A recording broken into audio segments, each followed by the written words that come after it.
Bismillahirrahmanirrahim. Assalamualaikum warahmatullahi wabarakatuh.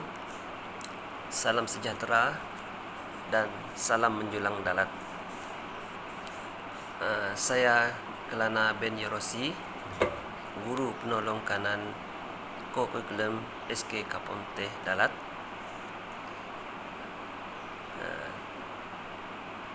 Dalam rakaman video ini, saya akan membentangkan program kurikulum sekolah kami. Tajuk yang kami pilih untuk program ini ialah program latihan atlet badminton Sekolah Kebangsaan Kapong Teh Dalat. Okay. Ada beberapa bahagian yang akan saya bentangkan, antaranya satu, perancangan kami. Kedua, pelaksanaan, bagaimana dia dilaksanakan. Ketiga, pemantauan. Keempat, penilaian. Kelima, penambahbaikan. Dan keenam,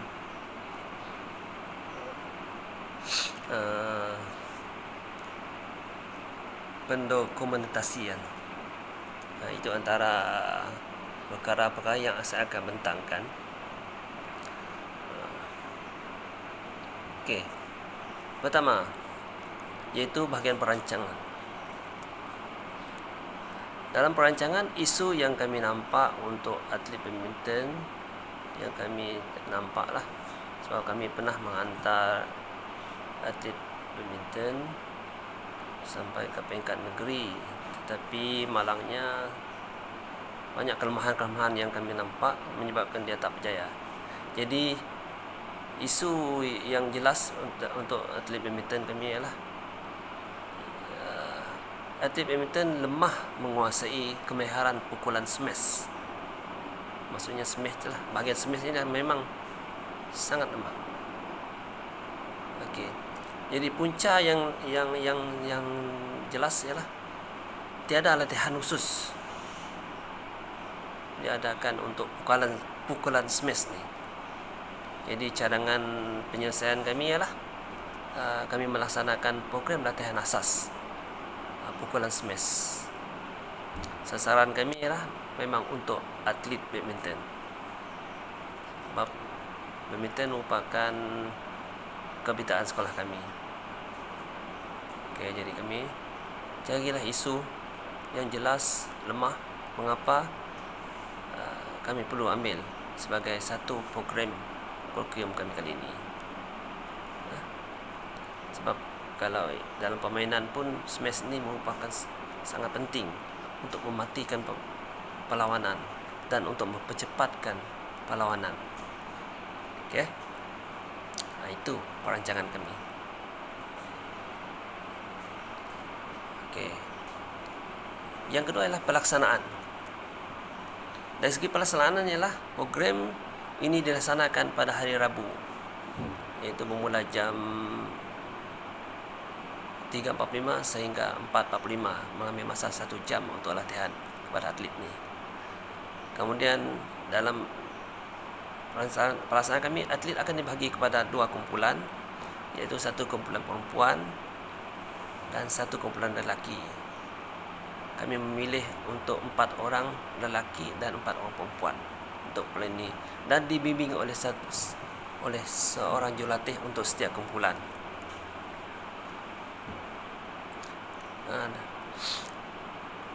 Atlet akan melakukan sesi latihan pukulan smash ini bersama jurulatih masing-masing. Seperti yang saya beritahu tadi, dalam pelaksanaan ini seorang jurulatih untuk 1 kumpulan. Dalam masa latihan itu, jurulatih akan memanggil atlet untuk bimbingan dan menilai tahap penguasaan dalam pukulan smash pada bila-bila semasa latihan itu. Bimbingan dan penilaian dilaksanakan semasa secara berpingkat-pingkat sehingga atlet dapat menguasai kemahiran pukulan smash. Jadi tahap penguasaan kemahiran pukulan smash atlet akan dicatat dalam buku rekod penilaian. Itu penting. Itu pelaksanaan. Kemudian kami akan lakukan perkara yang ketiga, itu pemantauan. Pemantauan ini kami buat aktiviti latihan pukulan smash dalam sesi latihan pada hari Rabu. Akan dipantau oleh guru besar dan saya sebagai guru penolong kanan KK. Kami akan memantau. Maksudnya kami memantau lah guru. Kami memantau masa latihan itu. Sama ada Gusa ataupun saya. Kemudian tugas jurulatih pula, mereka akan memantau atlet dia. Dia akan memantau atlet dia dari semasa ke semasa latihan tu. Itu tugas jurulatih. Itu akan pemantau. Yang keempat adalah penilaian. Bagaimana kita nak menilai. Okey, penilaian ada, saya bagi kepada 3 tahap penilaian. Penilaian pertama, menilai tahap penguasaan pukulan smash atlet secara praktikal setiap kali selepas latihan ataupun maksudnya sebelum tamat latihan ada penilaian. Jurulatih akan buat penilaian dah masa tu. Kemudian untuk penilaian kedua, menilai tahap penguasaan pukulan smash secara praktikal juga semasa perlawanan bersama rakan atlet. Akan mereka lah dalam perlawanan tu mereka akan dinilai smash tu. Okey. Penilaian ketiga pula, menilai tahap penguasaan pukulan smash secara praktikal melalui perlawanan persahabatan ataupun pertandingan dengan sekolah lain, dengan atlet lain. Kami akan cuba buat persahabatan. Ini lebih tahap, maksudnya penilaian ini lebih tahap tinggi lagi. Kita tahu setakat mana penguasaan smash mereka. Ataupun kita akan adakan pertandingan. Kita jemput sekolah-sekolah lain, kita buat satu pertandingan. Di situlah penilaian yang sebenarnya kekuatan ataupun kemahiran pukulan smash mereka. Jadi ada 3 tahap penilaian tadi. Okey, yang kelima, penambahbaikan. Penambahbaikan ini bagaimana kita nak membuat, nak tambah baik dia. Yang kita nampak lemah, kita buat satu penambahbaikan. Cara penambahbaikan itu kita cuba cara yang lebih canggih lah, menonton video.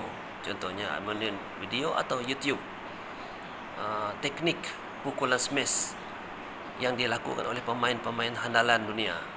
Contohnya Lee Chong Wei ke, yang baru ni Zia. Itulah. Kita tahu lah yang baru ni Zia tu. Okay, kita tengok video dia, macam mana mereka buat smash. Dengan menonton ni, sekolahnya anak murid tahu, oh ini pukulan yang betul.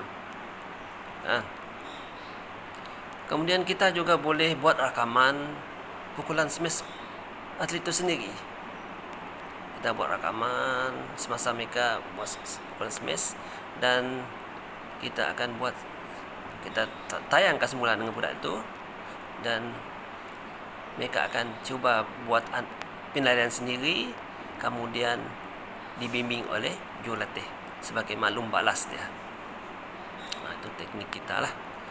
Untuk seterusnya penambahbaikan juga kita boleh buat secara, kita buat pengiktirafan lah, kita bagi sijil pengiktirafan ataupun hadiah lah kepada atlet yang berjaya melakukan kemahiran pukulan smash ini dengan betul. Itu sebagai iktiraf pengiktirafan kepada dia. Yang terakhir sekali,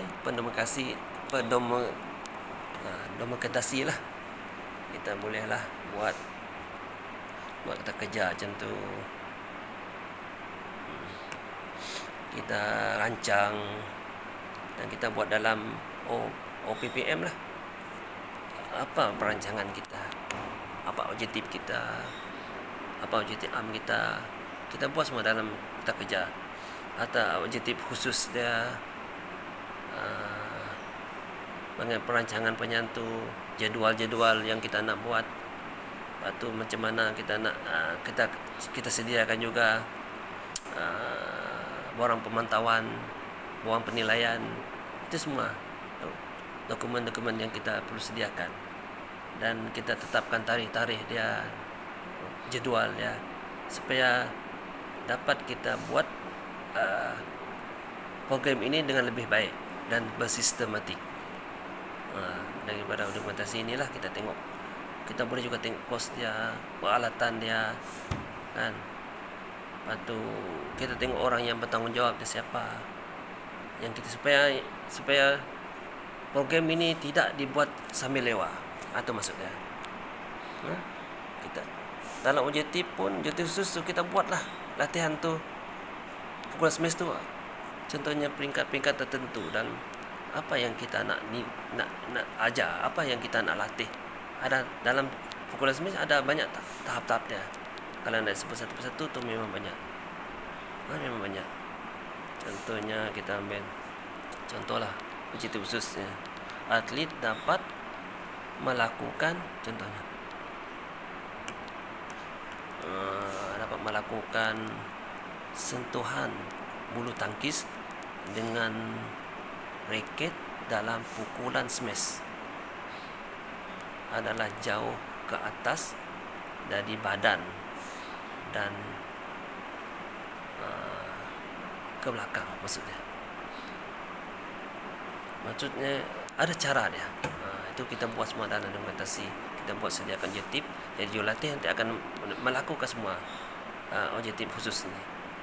Jadi kita ada tanda aras lah objektif dia, supaya jurulatih tidak akan melatih ikut seperti dia akan ikut objektif yang kita tetapkan. Dan ini semua kita bincang bersama jurulatih supaya jurulatih nanti akan dapat melaksanakannya dengan baik. Okey. Cuma sekarang yang saya nampak kita tidak dapatlah nak melaksanakan program ini dalam keadaan situasi COVID ni.